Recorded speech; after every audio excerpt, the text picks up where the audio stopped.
একদা মাইজ বিন মালিক রাদিয়াল্লাহু আনহু রাসূল সাল্লাল্লাহু আলাইহি ওয়াসাল্লামের নিকট এসে বললেন, হে আল্লাহর রাসূল, আমাকে পবিত্র করুন। নবীজি বললেন, ধিক তোমাকে, চলে যাও এখান থেকে, আল্লাহর কাছে ক্ষমা চাও এবং তওবা করো।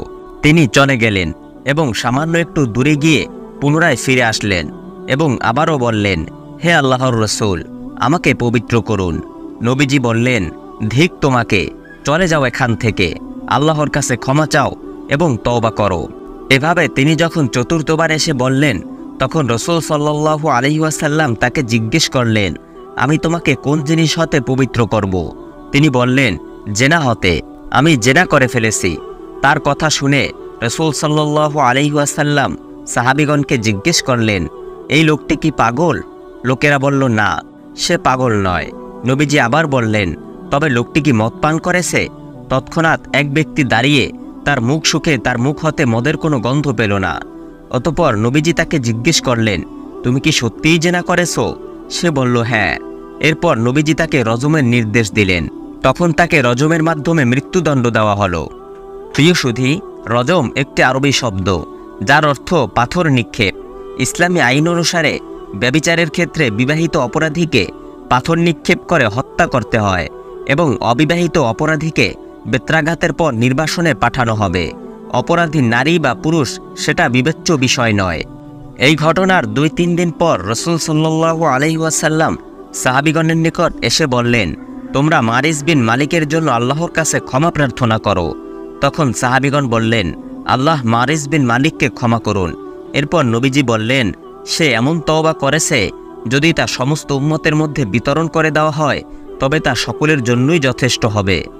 এর কিছুদিন পর আজদ বংশের গামিদী গোত্রীয় এক মহিলা এসে বলল, হে আল্লাহর রাসূল, আমাকে পবিত্র করুন। নবীজি বললেন, ধিক তোমাকে, আল্লাহর কাছে ক্ষমা চাও এবং তওবা করো। তখন মহিলাটি বলল, হে আল্লাহর রাসূল, আপনি মারিস বিন মালিককে যেভাবে ফিরিয়ে দিয়েছিলেন, আমাকেও কি সেভাবে ফিরিয়ে দিতে চান? আমার গর্ভে একটি সন্তান রয়েছে, আর এই সন্তানটি হচ্ছে জেনার সন্তান। তখন নবীজি জিজ্ঞেস করলেন, তুমি কি সত্যিই অন্তঃসত্ত্বা? মহিলাটি বলল, হ্যাঁ। তখন নবীজি তাকে বললেন, যাও, তোমার পেটের বাচ্চা প্রসব হওয়া পর্যন্ত অপেক্ষা করো। অতঃপর সন্তান প্রসবের পর যখন সে আসলো, তখন নবীজি বললেন, তুমি আবার চলে যাও এবং তোমার এই সন্তানকে দুধ পান করাও, দুধ ছাড়ানো পর্যন্ত অপেক্ষা করো।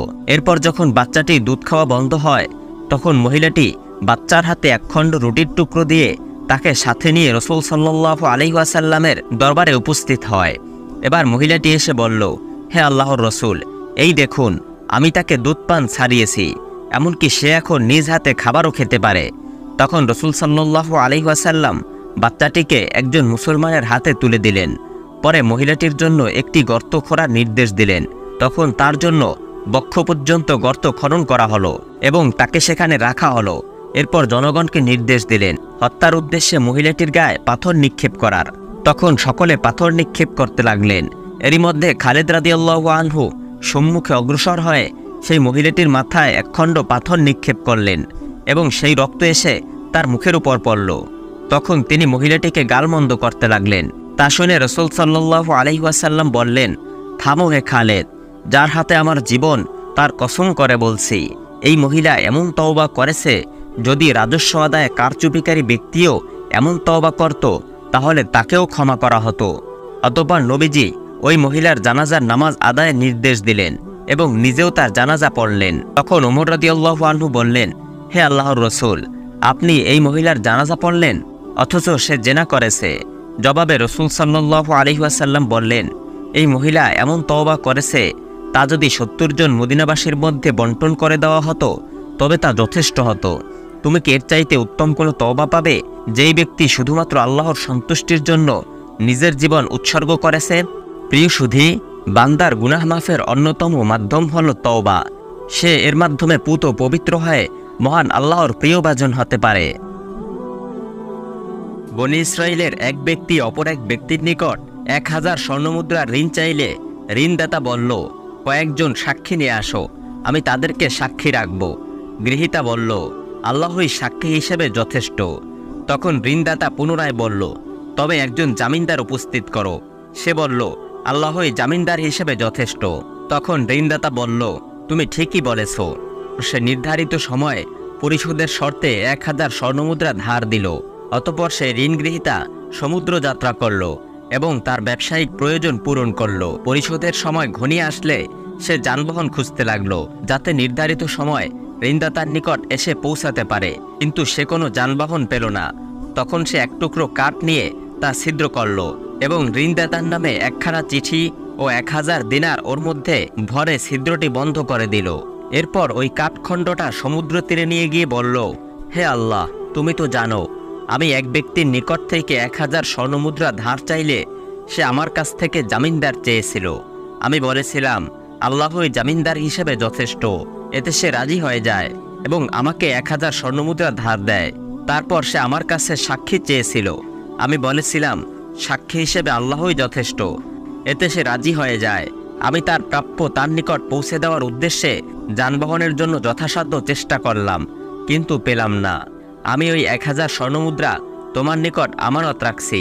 এই বলে সে কাঠখণ্ডটা সমুদ্রবক্ষে নিক্ষেপ করল। সঙ্গে সঙ্গে তা সমুদ্রের মধ্যে ভেসে চলে গেল। অতঃপর লোকটি ফিরে গেল এবং নিজ শহরে যাওয়ার জন্য যানবাহন খুঁজতে লাগল। ওদিকে ঋণদাতা নির্ধারিত দিনে এই আশায় সমুদ্র তীরে গেল যে হয়তোবা ঋণগ্রহীতা তার পাওনা টাকা নিয়ে কোনো নৌযানে চড়ে এসে পড়েছে। ঘটনাক্রমে ওই কাঠখণ্ডটা তার নজরে পড়ল, যার ভিতরে স্বর্ণমুদ্রা ছিল। সে তা তার পরিবারের জ্বালানির জন্য নিয়ে গেল। যখন বাড়িতে গেল, কাঠের টুকরাটা চিরল। ওই কাঠের টুকরার মধ্যে সে স্বর্ণমুদ্রা ও চিঠিটা পেয়ে গেল। ওদিকে সেই ঋণগ্রহীতা ভাবতে লাগলো, তার পাঠানো সেই চিঠি ও স্বর্ণমুদ্রা তার ঋণদাতা পায়নি। তাই তিনি 1000 স্বর্ণমুদ্রা নিয়ে পাওনাদারের নিকট হাজির হলো এবং বলল, আল্লাহর কসম, আমি তোমার প্রাপ্য মাল যথাসময়ে পৌঁছে দেওয়ার উদ্দেশ্যে যানবাহনের খোঁজে যথেষ্ট চেষ্টা করেছিলাম, কিন্তু যে জাহাজটিতে করে আমি এখন এসেছি এর আগে কোনো জাহাজই আমি পাইনি। তাই সময় মতো আসতেও পারলাম না এবং তোমার ঋণও পরিশোধ করতে পারলাম না। ঋণদাতা বলল, তুমি কি আমার নিকট কিছু পাঠিয়েছিলে? ঋণগ্রহীতা বলল, আমি তো তোমাকে বললামই যে এর আগে আর কোনো নৌযান আমি পাইনি। তখন ঋণদাতা বলল, তুমি কাঠের টুকরোর ভিতরে যা পাঠিয়েছিলে তা আল্লাহ তোমার পক্ষ হতে আমাকে আদায় করে দিয়েছেন। তখন সে আনন্দচিত্তে তার 1000 দিনার নিয়ে চলে গেল এবং আল্লাহর শুকরিয়া আদায় করল। প্রিয় সুধী, আল্লাহ তাআলা আমাদের সকলকে সকল কাজে তার উপর নির্ভরশীল হওয়ার তৌফিক দান করুন। আজ এ পর্যন্তই। আমাদের চ্যানেলে নতুন হয়ে থাকলে সাবস্ক্রাইব করুন। ভিডিওটি ভালো লাগলে লাইক, কমেন্ট ও শেয়ার করে অন্যদের দেখার সুযোগ করে দিন। আসসালামু আলাইকুম ওয়া রাহমাতুল্লাহ।